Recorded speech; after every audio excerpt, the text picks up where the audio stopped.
आज हमारे साथ ऑनलाइन मौजूद हैं गुफ्तगू के लिए साबिक वफाकी वजीर और अवामी मुस्लिम लीग के सरबरा शेख रशीद अहमद साहब। शेख साहब, बहुत बहुत मुबारक हो आपको, कागजात मंजूर हो गए आपके।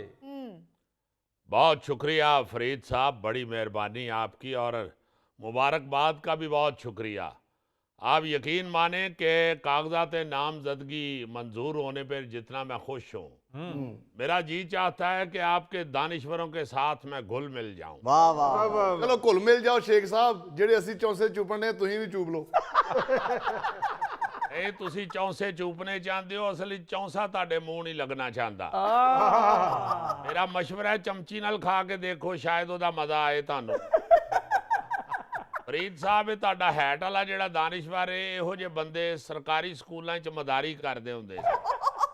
ਉਹ ਕਾਗਜ਼ੀ ਸੇਵੀਆਂ ਖਾ ਕੇ ਫਿਰ ਮੂੰਹ 'ਚ ਉਹਦਾ ਰਿਬਨ ਕੱਢਦੇ ਹੁੰਦੇ ਸਨ।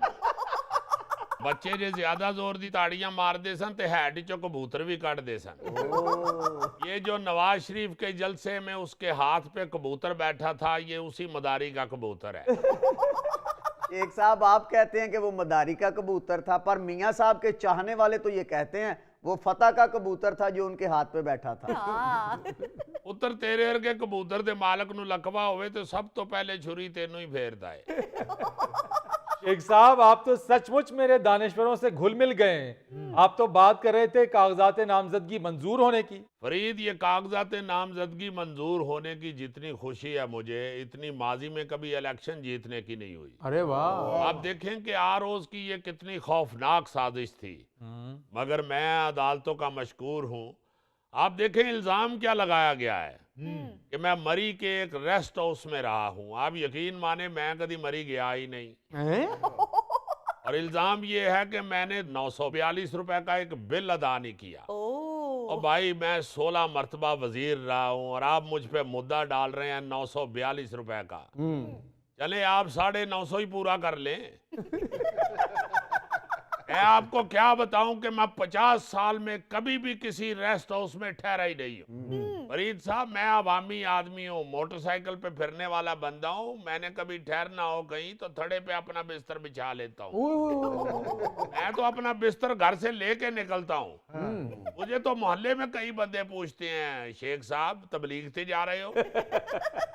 बल्कि मुझे अच्छी तरह याद है, मैं इसी तरह एक थड़े पे बिस्तर बिछा के सामने दुकान से मोबाइल का इजी लोड करवाने गया हूँ। अच्छा। वापस आया हूँ तो मेरे बिस्तर पे एक मलंग सोया हुआ था।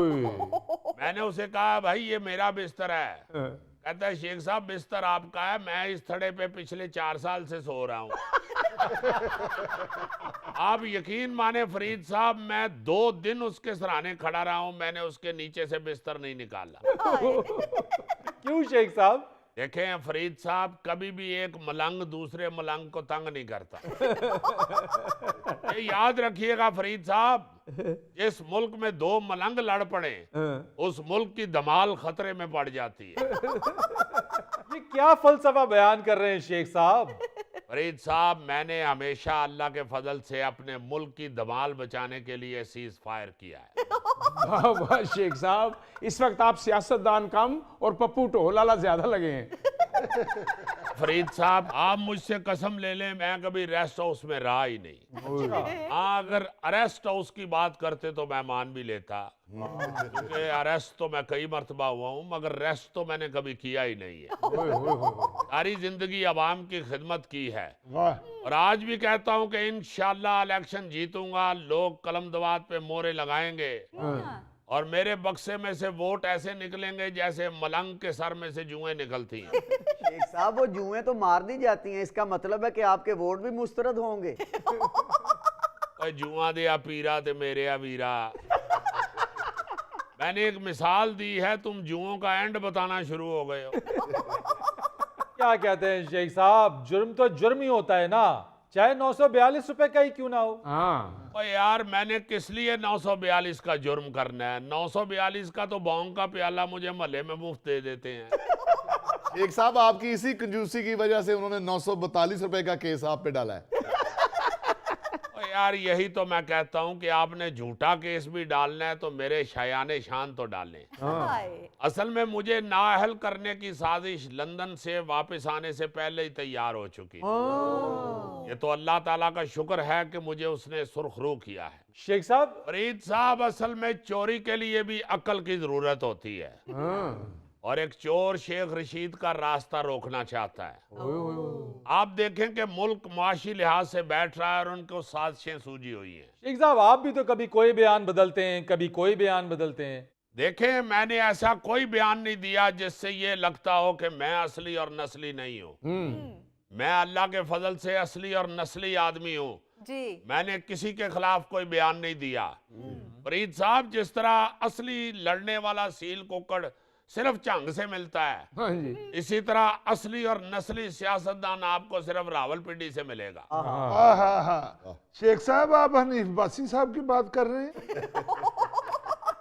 मेरे भाई, तुम्हें क्या पता है कि किस शहर से कौन सी चीज असली मिलती है?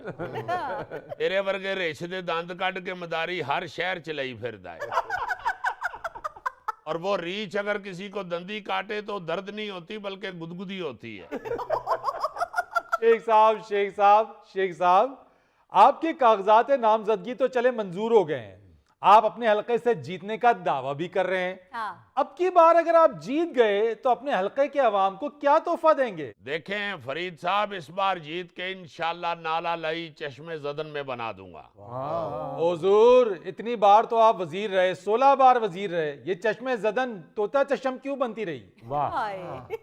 देखें, आप मेरी बाकी खिदमात से चश्म पोशी ना करें। मैंने काफी काम किया अपने हलके में, आप तो खामखा तोता चश्म बन रहे हैं। इस बार नाला लई भी बनेगा, माँ बच्चा अस्पताल भी बनेगा, और इंशाल्लाह कॉलेज भी बनेगा। शेख साहब, यही तो मैं कह रहा हूं कि आप 16 बार वजीर बने मगर नाला लई नहीं बन सका, क्यों? देखें, ये एक बहुत बड़ा प्रोजेक्ट है। ये नाला लई है पर नाला लई नहीं है। जाने दे शेख साहब, मियां शहबाज शरीफ साहब ने पिंडी से इस्लामाबाद मेट्रो बस चला दी, चले उनको भी छोड़ें, जाने दें उन्हें। ये निगरान वजीर आला पंजाब मोहसिन नकवी साहब, इन्होंने रिकॉर्ड टाइम पीरियड में 36 काम करवा दिए और आपसे एक नाला नहीं बन सका। हाँ। अभी तो सुन ही नहीं सकते। नहीं, मैं आपको वजाहत पेश करता हूं। देखें, बात यह है कि मैं जब इसका आगाज करने वाला था तो मुझे पहले मिस्त्री ने कह दिया था कि शेख साहब, ये कोई छोटा प्रोजेक्ट नहीं है, ये प्रोजेक्ट आपकी कम से कम 17 वजारतें लेगा। 16 गुजर चुकी हैं, अब 17वीं दफा इंशाल्लाह वजीर बनूंगा तो लाजमन नाला लई बनेगा।